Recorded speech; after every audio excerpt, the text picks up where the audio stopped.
Hello, hello, hello, women of welcome. I'm Sarah Quezada, and today I want to talk about praying for our elected officials. This is something I grew up being told was important, that it was important to pray for our elected leaders. It is something that I will admit I didn't really do up until maybe the last, 5 years or so. And it's been something that I am continuing to learn and grow in, and something that I consistently feel challenged, and I would also say invited by God to participate in. And so some of you are reading with us our summer reading selection, Thou Shalt Not Be a Jerk by Eugene Cho, and he talks in chapter 8 about this importance of praying for our leaders and praying for those who have this great responsibility really in our country and across the globe to lead, and the invitation and the call that we have to pray for them. And so I want to offer 3 sort of guide rails for us as we think about how to do that. And the first is to be consistent, whatever that looks like. He shares a story in here about someone who has prayed for the president, whoever it was, every single day for decades. And I think that's really admirable because it pushes past some of the partisan leanings. It pushes past our own opinions or feelings or what might be going on. And it's really a discipline that says, whoever is in this role, I'm going to pray for them. And I think that's really important. I don't think it has to be every day of your life. I once did a full month of praying for a specific leader in the administration, and it was just such a humanizing experience to continue to pray for someone every day and think about what might be going on in their lives. And so the first I would say is to be consistent. The second would be to be nonpartisan.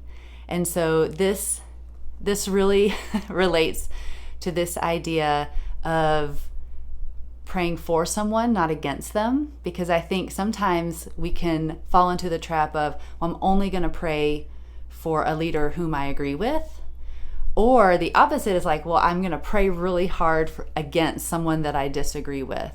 And I think there is an invitation to pray for that person as someone made in the image of God, for their flourishing and for their relationship with God and others that is bigger than our political differences.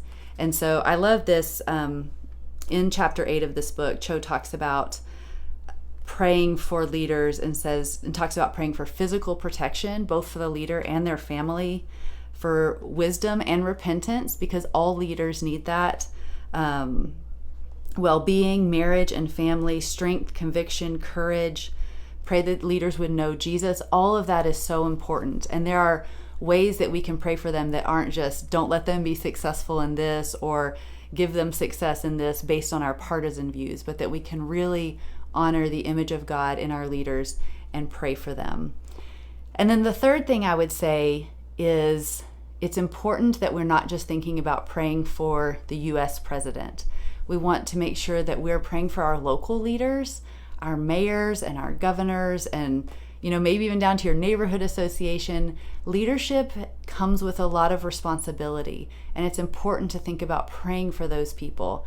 And then I would even say on the other end of the spectrum, thinking more globally, who are our leaders around the world, leaders of other countries, the decisions that they're making.